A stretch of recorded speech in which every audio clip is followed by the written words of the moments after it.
Hello good morning, this is Rajesh और आप सभी का यूट्यूब प्लेटफॉर्म पर स्वागत है। आइए आज की वीडियो में हम यूज़ ऑफ सिंस फॉर देखते हैं, यानी सिंस और फॉर का प्रयोग कहाँ पर किया जाएगा। प्रेजेंट परफेक्ट कंटिन्यूअस टेंस पढ़ लिए, पास्ट परफेक्ट कंटिन्यूअस टेंस आएगा, फ्यूचर परफेक्ट कंटिन्यूअस टेंस आएगा, जिसमें सिंस और फॉर का प्रयोग जरूर होता है टाइम से पहले। तो इनका प्रयोग होता कहाँ है, कैसे होता है, उसके बारे में डिटेल में हम जानकारी लेंगे इस वीडियो में। ओके, तो आइए देखते हैं सिंस फॉर का प्रयोग कैसे और कहाँ होता है। देख लीजिए, एक तरफ मैंने सिंस का लिखा है, एक तरफ मैंने फॉर का लिखा है। पहले जान जाते हैं सिंस का हिंदी यहाँ पर से है, फॉर का भी हिंदी से है। से मतलब 2 दिनों से, 2 महीनों से, 2 सालों से, 1 बजे से, 1 घंटे से, सुबह से, शाम से, दोपहर से, ठीक, बचपन से, युवावस्था से, उसके आगमन से, उसकी शादी से, उसके एनिवर्सरी से, उसके बर्थडे से, होली से, दिवाली से, ऐसे जो टाइम एक्सप्रेसिंग वर्ड होंगे इनके बाद जरूर आएंगे। क्लियर? लेकिन एक चीज़ ध्यान देना, सिंस और फॉर का प्रयोग a perfect continuous tenses, perfect continuous tense के आधार पे यहाँ पर किया जा रहा है। ए प्रीपोजिशन भी होते हैं, एडवर्ब भी होते हैं, कभी कभी कंजंक्शन के रूप में बीच में आके जोड़ देते हैं। तो इनका अर्थ बहुत व्यापक है दोनों का, और अलग अलग अर्थों में यूज़ होते हैं, ठीक है ना। लेकिन यहाँ पर present perfect continuous, past perfect continuous, future perfect continuous tense को नज़र में रखते हुए, ध्यान में रखते हुए इनको बताया जाएगा। ओके, इनका जो डिटेल होगा प्रीपोजिशन के रूप में और अन्य अर्थ में, जैसे फॉर मतलब के लिए भी होता है। I am going to market for buying something, मैं कुछ बाजार खरीदने के लिए जा रहा हूँ, तो अलग अलग चीज़ों में होता है। सिंस मतलब क्योंकि भी होता है, लेकिन हमें यहाँ पर से के अर्थ में पढ़ना है। ओके, टेंस के बाद इसका नंबर मैंने बोला था पिछली वीडियो में कि डिटेल में बताया जाएगा, तो इसका डिटेल यहाँ पर है। आइए देखते हैं। तो सिंस का प्रयोग for point of time, point of time समय का एक निश्चित बिंदु, समय का एक निश्चित बिंदु। अब एक चीज़ ध्यान दीजिएगा, जैसे हम कहें कि वह 1 सप्ताह में लौट आएगा, वह 1 सप्ताह में लौट आएगा। दूसरा हम बोलें वह 1 सप्ताह के भीतर लौट आएगा। 1 सप्ताह में, तो 1 सप्ताह में कितने दिन होते हैं? 7 दिन। ओके, वह 1 सप्ताह के भीतर लौट आएगा। तो हो सकता है मंडे को वह शुरू किया, वह ट्यूसडे को ही आ जाए। कल्पना देखिए, ज़रा ध्यान से सुनिएगा, वह 1 सप्ताह में आ जाएगा, मतलब 1 सप्ताह का पूरा समय लेगा। पहला, दूसरा, तीसरा, चौथा, 5वां, 6ठा और 7वां, सोमवार से लेकर के रविवार तक ये पूरा समय लेने वाला है। इसको कहेंगे फुल, ये पॉइंट ऑफ टाइम हो गया, पूरा का पूरा समय। मैं अलग नज़रिए से बता रहा हूँ, इन और विद इन के हिसाब से, ठीक है। तो यहाँ पर हो गया 7 दिन का सप्ताह, लेकिन वो कह रहे 1 सप्ताह के अंदर ही लौट आएगा। तो मतलब सोमवार को गया, ठीक है, मंगलवार को ही आ सकता है, बुधवार को भी आ सकता है, गुरुवार को भी आ सकता है, शुक्रवार को भी आ सकता है, शनिवार को भी आ सकता है। ये फिक्स नहीं है कि वह सोमवार को गया तो वह रविवार को ही लौटेगा पूरा बिता करके। तो पूरा 1 सप्ताह में मतलब 7 दिन कंप्लीट, और 1 सप्ताह के भीतर मतलब 7 दिन के अंदर कभी भी। बात को समझ में आई? तो इसी प्रकार से इनका भी प्रयोग होता है। लेकिन कुछ चीज़ें यहाँ पर मैंने लिखा हुआ है जिससे आपको कंफर्म हो जाएगा कि सिंस और फॉर का प्रयोग कहाँ होता है। गौर से देखिएगा, names of days, months, year, seasons, festivals और इवेंट्स, जितने भी नाम होंगे, दिनों के नाम, ठीक है, जितने भी आपके दिन होते हैं, there are 7 days in a week, 1 सप्ताह में 7 दिन होते हैं। अगर कहीं पर उनका नाम आ जाए परफेक्ट कंटिन्यूअस टेंसेज में, तो आप वहाँ पर सिंस का प्रयोग करेंगे। ओके, मंथ्स, महीनों के नाम आ जाए, ठीक है, जनवरी से लेकर दिसंबर तक, यहाँ मंडे से लेकर के संडे तक, तो यहाँ पर सिंस का प्रयोग होगा। ईयर्स, ईयर्स मतलब जैसे 2001, 2002, 1990, कोई भी ईयर्स का नाम आ जाए, वर्ष का नाम, वहाँ पर भी सिंस होगा। सीजन्स, विंटर सीजन, ठीक है, रेनी सीजन, फिर उसके बाद समर सीजन, ऑटम, जितने भी सीजन्स हैं, ऋतुएं हैं, उनके पहले भी सिंस का प्रयोग होगा। फेस्टिवल्स, जितने भी त्यौहार हैं, सिंस होली, सिंस दिवाली, ठीक है, since Rakshabandhan, since republic day, since independence day, जितने भी हैं, सिंस टीचर्स डे, ये फिक्स होते हैं। यह भी अपने आगे सिंस लेकर आएंगे। इवेंट्स, जितने भी इवेंट्स हैं आपके जीवन में, जो इवेंट्स घटते हैं, जैसे सिंस हिज अराइवल, उसके आगमन से, सिंस हिज डिपार्चर, उसके प्रस्थान से, सिंस हिज मैरिज, उसके शादी से, सिंस, ठीक है, हिज बर्थडे, उसके जन्मदिवस से। ये इवेंट हैं, घटनाएं हैं जीवन में, तो वहाँ पर भी सिंस का प्रयोग होता है। ओके, लिखना चाहें तो आप देख सकते हैं यहाँ पर, जैसे हो गया सिंस, यहाँ पे आपका हो गया मंडे, सिंस मंडे, ये हो गया। मंथ्स हो गया तो सिंस कर लेंगे, सिंस जुलाई, देख लीजिए, सिंस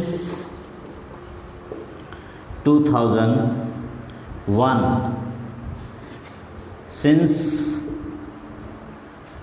समर, समर सीजन लगा सकते हैं, ठीक है, सिंस होली, सिंस होली। फिर इवेंट्स आ गया है तो यहाँ पर कर सकते हैं सिंस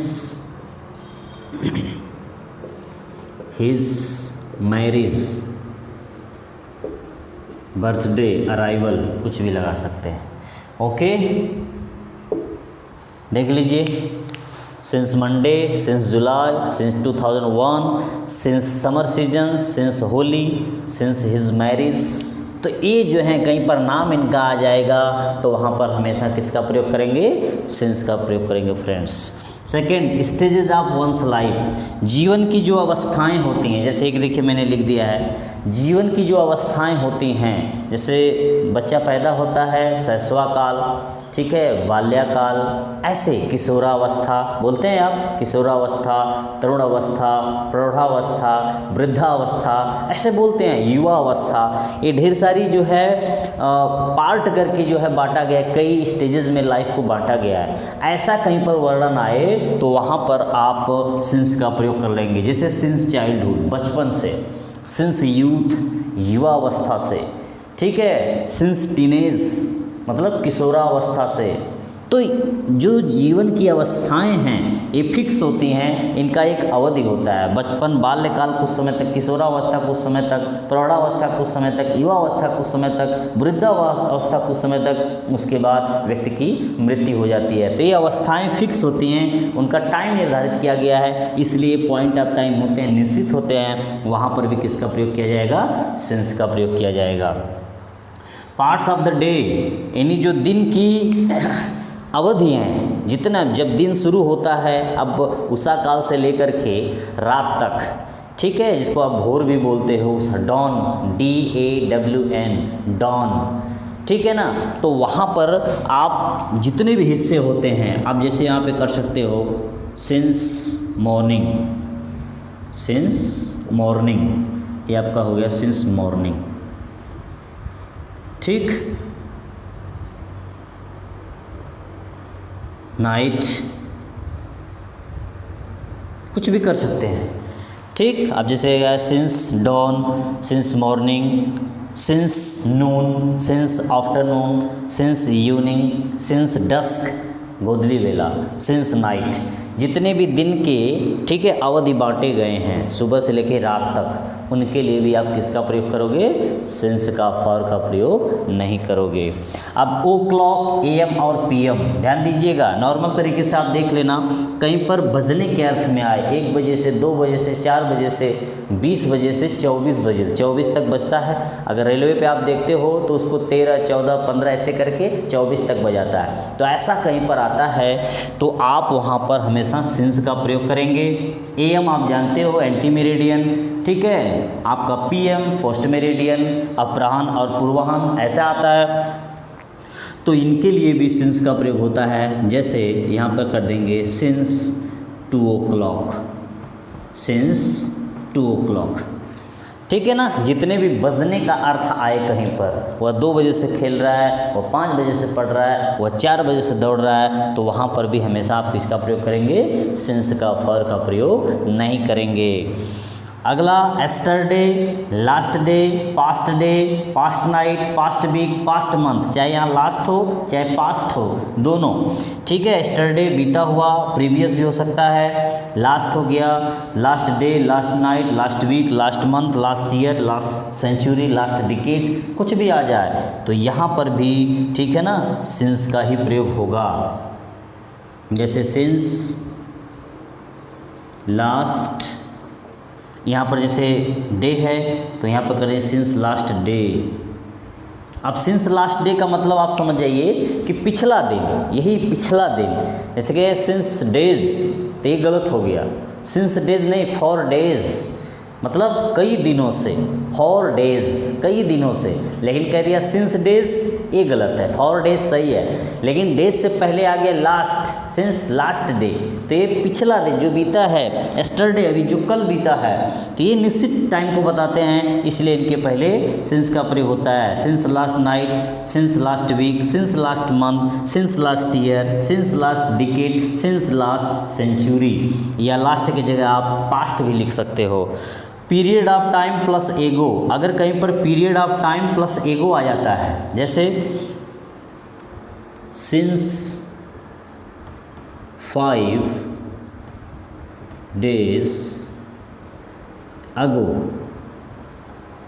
ध्यान दीजिएगा, अगर खाली रहता 5 days अगो नहीं रहता, यहाँ पे ध्यान देना, खाली होता 5 days, तो यहाँ पर होता फॉर 5 days, 5 दिनों से, लेकिन यहाँ पर एक शब्द लगा हुआ है अगो, तो ये जो एगो होता है इसका मतलब होता है पहले, तो 5 दिनों पहले से, 5 दिनों पहले से, यही 5 दिन जो अभी पहला बीता हुआ है, 1 2 3 कल परसों बीता हुआ, उसके आगे 5 दिन जो लगातार बीते हैं निश्चित हैं। अगर ना डायरेक्ट हो जाता 5 days, तो यहाँ हो जाता फॉर 5 days। यह फिक्स नहीं बता रहा है किस 5 दिन को, 30 दिन हैं, मान लीजिए पहले दिन से लेके आप 30 तारीख में जी रहे हो, 1 महीना पूरा बिता दिए, तो अगर फॉर 5 days होगा तो ये कंफर्म नहीं है कि कौन सा 5 दिन, 1 से लेके 5, 5 से लेके 10, 10 से लेके 15, कौन सा 5 दिन, ये फिक्स नहीं। लेकिन कह दिया सिंस 5 days अगो, तो अगो लगने से ये फिक्स हो गया कि पीछे वाला जो एकदम फाइनल 5 दिन है उन्हीं की बात हो रही है, पिछला 5 दिन, पिछला 5 दिन। तो यहाँ पर ऐसा कहीं फॉर्मेशन मिल जाए पीरियड ऑफ टाइम, जबकि पीरियड ऑफ टाइम के लिए फॉर का प्रयोग होता है, देखिए यहाँ पर लिखा हुआ है, लेकिन अगो के लगने से यहाँ पर सिंस का प्रयोग होगा फ्रेंड्स। तो इस प्रकार से आपका सिंस का प्रयोग होगा। ओके, आइए देखते हैं फॉर का। फॉर का मतलब भी से होता है, ये पीरियड ऑफ टाइम बताता है, ये समय की अवधि को बताता है, या निश्चित समय को नहीं बताता है। न्यूमरल एडजेक्टिव्स हों, कहीं पर न्यूमरल एडजेक्टिव आ जाए, टाइम एक्सप्रेसिंग वर्ड्स आ जाए, ध्यान देना, कोई न्यूमरल एडजेक्टिव आ जाए तो वहाँ पे हम फॉर का प्रयोग करते हैं, जैसे फॉर। अब न्यूमरल एडजेक्टिव आप जानते ही हैं, देख लीजिए आपके सामने आया था। न्यूमरल एडजेक्टिव ये होते हैं जो संख्या को बताते हैं, एक होता है डेफिनिट, एक होता है इनडेफिनिट। ठीक, डेफिनिट में आप 5, ठीक है, 10 ऐसे लगा देते हो, जिसमें फिक्स संख्या हो जाती है कि 5, 4, 10, 20 ऐसे। और जो इनडेफिनिट होता है उसमें फ्यू लगा देते हो, मेनी लगा देते हो, सेवरल लगा देते हो, लॉट्स ऑफ लगा देते हो, पता ही नहीं चलता। जैसे many days, for many days, तो ये मेनी डेज कई दिनों से। अब कई दिनों से कौन से कई दिन ये नहीं पता चला, लेकिन कह दिया फॉर 5 days, 5 days, तो ये पता चल गया कि 5 दिनों से। मेनी डेज, अब उसमें 10, 20, 50 दिन भी हो सकते हैं, लेकिन 5 days में केवल 5 दिन होता है। तो यहाँ पर कोई भी न्यूमरल, जैसे मान लगा दिए हम फॉर 10। अब टाइम एक्सप्रेसिंग वर्ड आप जानते ही हैं, मान लीजिए मैंने यहाँ पे डे लगा दिया, डेज। अब यहीं पे मैंने क्या लगा दिया, मंथ्स, लो भाई मंथ्स भी लगा दिया। यहीं पे मैंने लो ईयर भी लगा दिया, ठीक है, ईयर्स। अब यहीं पे मैंने, आप चाहो तो आप डिकेड्स भी लगा दो, डिकेड्स। यहीं पे मैं चाहूँ तो सेंचुरी भी लगा दूँ, सेंचुरीज़। यहीं पे चाहो तो आप आर भी लगा सकते हो, आर्स। यहीं पे चाहो तो आप ईयर्स भी लगा सकते हो, लगाए हो। आप चाहो तो मिनट्स भी लगा सकते हो। देखिए फॉर 10 days, आप यहीं पे कर दीजिए फॉर 10 weeks, फॉर 10 मिनट्स, देख रहे हो ना, for 10 months, for 10 years, for 10 decades, for 10 centuries, for 10 hours, जो भी जितने भी टाइम एक्सप्रेसिंग वर्ड हैं, अब देखिए सब टाइम बता रहे हैं, डेज भी है, मंथ्स भी है, ईयर्स भी है, डिकेट्स भी है, सेंचुरीज भी है, आवर्स भी है, मिनट्स भी है, वीक्स भी है, ये सब टाइम को बताते हैं।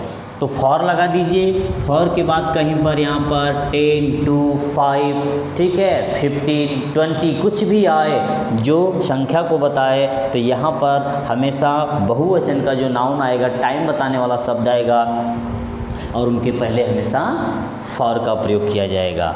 ध्यान दीजिए, ठीक इसी प्रकार से है। यहाँ देखिए, यहाँ एगो लगा था, वहाँ एगो नहीं लगा, देख लीजिए, सिंस 5 डेज, तो सिंस मान लीजिए यहाँ पर कर दूँ फॉर 5 डेज, यहाँ तक तो सही है, लेकिन यहाँ पर एगो आ गया इसलिए यहाँ सिंस का प्रयोग हो गया, यहाँ एगो नहीं आया इसलिए यहाँ पर फॉर का प्रयोग होगा। Okay, for plus time expressing word, जितने भी टाइम एक्सप्रेसिंग वाले वर्ड हैं डायरेक्ट आप यूज़ कर सकते हो, जैसे for days direct, for months, for years, ऐसे कोई दिक्कत नहीं है, आप ऐसे भी लगा सकते हो। इसमें आप एडजेक्टिव मत दिखाओ, कह दिया फॉर डेज, बहुत दिनों से, उसमें छुपा हुआ डेज है, प्लूरल है, तो ये तो कंफर्म हो गया कि कई दिन है, लेकिन ये निश्चित नहीं बताया है कि कितने दिन से। इसमें देखो बताया हुआ 10 डेज से, इसमें नहीं बताया कितने दिन से। फॉर मंथ्स महीनों से, फॉर ईयर्स वर्षों से, फॉर सेंचुरी शताब्दियों से, फॉर मिनट्स कई मिनट से, फॉर आवर्स घंटों घंटों से। तो ऐसे भी कोई न्यूमरल एडजेक्टिव नहीं आएगा, तब भी आप यहाँ पे for plus time expressing word लगाकर लगा सकते हो। For plus the last numeral adjective time expressing word, ध्यान देना, फॉर लगाकर आप ऐसे भी कर सकते हो, फॉर, अब टाइम यहाँ द लास्ट हो गया, फॉर द लास्ट, अब ध्यान दो न्यूमरल एडजेक्टिव तो लगा दो फ्यू डेज, देख लो, फॉर लगा दिए, द लास्ट लगाए यहाँ पर, फिर वहाँ पर फ्यू, ये न्यूमरल एडजेक्टिव है, यहाँ मेनी लगा दो, यहाँ पर 5 लगा दो, यहाँ पर 10 लगा दो, यहाँ पर 100 लगा दो, कुछ भी लगाओ कोई प्रॉब्लम। यहाँ पे डेज लगाओ, मंथ्स लगाओ, ईयर्स लगाओ, सेंचुरीज लगाओ, डिकेट्स लगाओ, आवर्स लगाओ, वीक्स लगाओ, मिनट्स लगाओ। देख लीजिए संरचना, देखिएगा कैसे कैसे फॉर का प्रयोग हो रहा है। ठीक है, पिछले कुछ दिनों से, ठीक है, कुछ मतलब संख्या में, पिछले 10 दिनों से, पिछले 10 महीनों से, पिछले 10 मिनटों से, ऐसा कहीं पर आए, द लास्ट आए प्लस न्यूमरल एडजेक्टिव आए प्लस यहाँ पर कोई बहुवचन का, ध्यान दीजिएगा जब न्यूमरल आएगा तो बहुवचन का नाउन आएगा, वो केवल टाइम को दिखाएगा। तो इस प्रकार से भी फॉर का प्रयोग किया जाता है। नेक्स्ट है for plus a long time, ईवर, a while, a moment. आप देखते ही हो फॉर ए लॉन्ग टाइम, ऐसा आप बहुत सेंटेंस में देखते हो, फॉर अ लॉन्ग टाइम, ठीक है, ऐसे भी देखते हो फॉर ईवर, फॉर ईवर हमेशा के लिए, ऐसे भी देखते हो for a while, for a while, आप जानते ही हैं वाइल का मतलब कुछ समय के लिए, फॉर ए मोमेंट ऐसे का भी प्रयोग करते हो, देख लो, फॉर ए लॉन्ग टाइम, ठीक है, for a while, for a moment, for ever. इस प्रकार से हम for plus time expressing word का प्रयोग कर लेते हैं। अब यहाँ ध्यान देना, all plus period of time, जितने भी all plus period of time आते हैं, देखो यहाँ पर लिखा है ऑल डे और यहाँ पे लिखा है फॉर ऑल डे। यहाँ पर कहीं पर आ जाता है ऑल डे, तो वहाँ पर आप all day, all night, all month, all week, ऐसे पूरे दिन, पूरी रात, पूरे महीने, पूरे साल, ऐसा कहीं आता है तो वहाँ पर फॉर का प्रयोग नहीं किया जाता है। ओके, इसको गौर से देख लीजिए, कहीं पर ऑल डे आता है, ऑल वीक आता है, ऑल नाइट आता है, ऑल मंथ आता है, ऑल ईयर आता है, तो यहाँ पर फॉर का प्रयोग नहीं किया जाता है। जैसे she has been weeping all day, वहाँ पे आप फॉर ऑल डे नहीं लगाएंगे क्योंकि ये खुद बता रहा है दिन भर से, ऑल डे का मतलब ही हो गया पूरे दिन से, इसमें पूरा दिन छुपा है। देख लीजिए, she has been weeping for all day, वह पूरे दिन भर से रो रही है। तो जब दिन भर इसमें आ गया तो यहाँ पे फॉर लगाने की कहाँ ज़रूरत है, तो सीधा लिख देंगे she has been weeping all day. ठीक है, he has been reading all day, for all day नहीं, फॉर ऑल नाइट नहीं। ओके, तो आप ऑल के बाद डे आए, नाइट आए, मंथ आए, ईयर आए, यहाँ पर आपको फॉर का प्रयोग नहीं करना है। देखिए यहाँ पर ये इनकरेक्ट है। Okay, for the last week, अगर कहीं ऐसा आता है, ध्यान दीजिएगा, फॉर द लास्ट वीक और सिंस लास्ट वीक, यहाँ पे देख लीजिए, अगर स्ट्रक्चर कुछ ऐसा हो, फॉर द लास्ट वीक का मतलब होता है अभी जो पिछला सप्ताह एक अवधि के रूप में लिया गया है यहाँ पे, और सिंस लास्ट वीक का मतलब होता है ये अभी जो ख़त्म हुआ है, सोमवार से लेकर रविवार तक जो ख़त्म हुआ है अभी, वहाँ पर सिंस लास्ट वीक का यूज़ किया जाएगा। लेकिन फॉर द लास्ट वीक पिछले सप्ताह से, यानी पिछले सप्ताह से, ये अभी जो देख रहे हैं ये पीरियड ऑफ टाइम को बता रहा है, एक निश्चित समय को नहीं बता रहा है। पिछले सप्ताह से मतलब ये जो पिछला सप्ताह है, अब मान लीजिए सोमवार से शुरू हुआ, ठीक है, सोमवार से शुरू होकर रविवार तक समाप्त हो गया और अभी समापन की तरफ नहीं, एकदम फिक्स नहीं हुआ है, इसका मतलब ये हो गया, ठीक है, एकदम 7 डेज पूरा का पूरा कंप्लीट यहाँ पे, यानी मंडे से लेके संडे तक पूरा कंप्लीट जो डेज होगा, एकदम पॉइंट ऑफ टाइम, निश्चित समय, उसके लिए सिंस लास्ट वीक का प्रयोग होगा। लेकिन यह पूरा कंप्लीट नहीं है, ये एक अवधि को बता रहा है, 7 दिन के अवधि को बता रहा है। ये 7 दिन जो अभी हाल में ही बीता हुआ है, अभी जो हाल में बीता हुआ कंप्लीट हुआ है, फिनिश्ड हुआ है, समाप्त हुआ है, उसके लिए सिंस का प्रयोग होगा। ध्यान दीजिएगा, तो सिंस लास्ट वीक करेंगे, फॉर द लास्ट वीक करेंगे, दोनों सही है। इसमें अंतर देखिए, द का प्रयोग हुआ, यहाँ पर द का प्रयोग नहीं हुआ है। तो आइए एक बार फिर से देख लेते हैं। सिंस का प्रयोग names of days, months, year, seasons, festivals, events, दिनों, महीनों, वर्षों, ऋतुओं, ठीक है, त्योहारों, जिसको पर्व भी बोलते हो, और घटनाओं से पहले किया जाता है। एग्जाम्पल आपके सामने है। स्टेजेस ऑफ वंस लाइफ, जीवन की जो अवस्थाएं होती हैं, ठीक है, जीवन की, किसी भी व्यक्ति के जीवन की जो अवस्थाएं होती हैं, जो जीवन के चरण होते हैं, शैशवा से लेकर के वृद्धावस्था तक, उसके लिए भी सिंस का प्रयोग किया जाता है, क्योंकि ये निश्चित होते हैं, इनकी कुछ अवधि बांटी गई है। Okay, parts of the day, दिन के जितने अंग होते हैं, दिन के जितने भाग होते हैं, जब से दिन शुरू होता है और रात तक, चाहे वह उषा काल हो, भोर हो, सुबह हो, ठीक है, दोपहर हो, तीसरा पहर हो, शाम हो, गोधूली वेला हो, रात हो, ये निश्चित होते हैं। इनका भी विभाजन किया गया है, इसलिए इनके पहले भी सिंस का प्रयोग करते हैं। ओ क्लॉक, AM PM में कहीं बात हो रही हो, ओ क्लॉक मतलब बजना, ठीक है, 10 o'clock, 5 o'clock, 7 o'clock, 8 o'clock या 8 AM, 8 PM, ऐसा कुछ आए तो वहाँ पर भी सिंस का प्रयोग किया जाएगा, फॉर का प्रयोग नहीं किया जाएगा। हाँ, फॉर का प्रयोग आवर्स के लिए किया जाएगा, कई घंटों से। एस्टरडे, द लास्ट, ठीक है, last day, last night, last week, last month, year, इनके लिए हमेशा सिंस का प्रयोग किया जाएगा। जैसा कि आप यहाँ देख रहे हैं, सिंस लास्ट डे, सिंस, अब यहाँ एस्टरडे आ गया, पिछला, ये भी पिछला, ठीक है, ये निश्चित समय को बताते हैं, इसलिए यहाँ पर सिंस का प्रयोग किया जाएगा। और पीरियड ऑफ टाइम हो जिसके साथ तो फॉर का प्रयोग होता है, लेकिन अगर इसके साथ लास्ट में अगो आ जाए तो अगो के लिए यहाँ पर हम सिंस 5 डेज अगो, इसको अगो भी बोलते हैं, एगो भी बोलते हैं। ध्यान देना, बोलने पे मत जाना, ब्रिटिश और अमेरिकन इंग्लिश का प्रभाव है। अगो भी बोल सकते हो, एगो भी बोल सकते हो। पीरियड ऑफ टाइम, तो यहाँ लिखेंगे सिंस 5 डेज अगो। अगर खाली एगो यहाँ पर ना होता तो आप लगाते हैं फॉर 5 डेज। ओके, इसके लगने से जो 5 दिन पहले की बात है, निश्चित है, इसलिए यहाँ पर सिंस का प्रयोग होगा।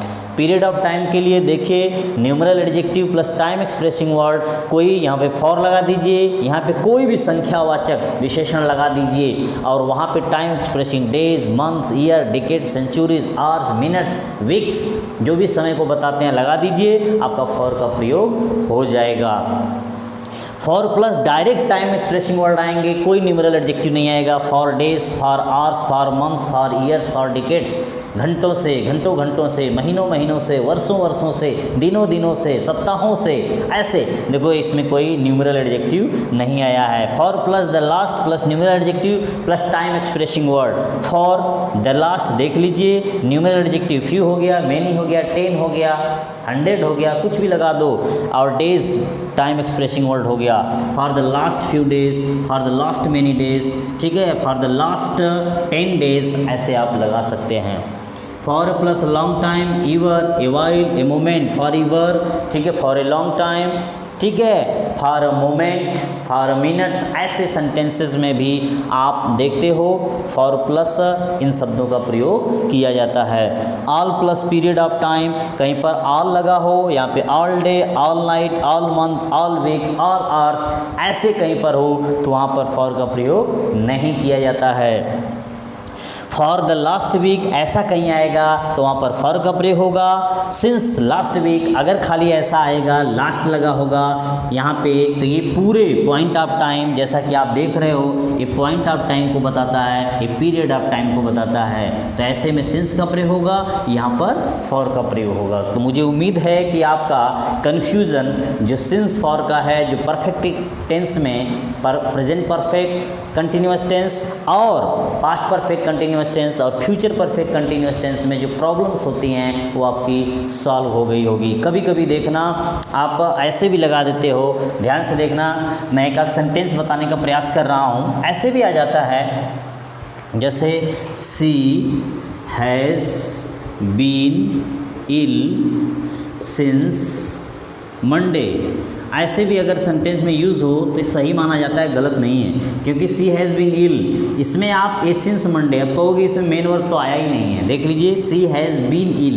मेन वर्ब यहाँ पर नहीं आया हुआ है, ये हेल्पिंग वर्ब है, वैसे थर्ड फॉर्म माना जाता है। हाँ, आईएनजी नहीं आया हुआ, जैसे she has been playing since Monday, she has been reading since Monday, ऐसा नहीं आया। मेन वर्ब अलग से रीडिंग, प्लेइंग, ऐसा आईएनजी नहीं आया, लेकिन फिर भी ये सेंटेंस सही है निश्चित समय के लिए। She has been ill for many days, यहाँ पर ऐसे भी लगा सकते हो, फॉर मेनी डेज, ये भी आपका सही है। यानी इसमें मेन वर्ब में आईएनजी न आए, अगर ऐसा कहीं सेंटेंस आता है तब भी यह परफेक्ट कंटिन्यूअस टेंस में ही होगा।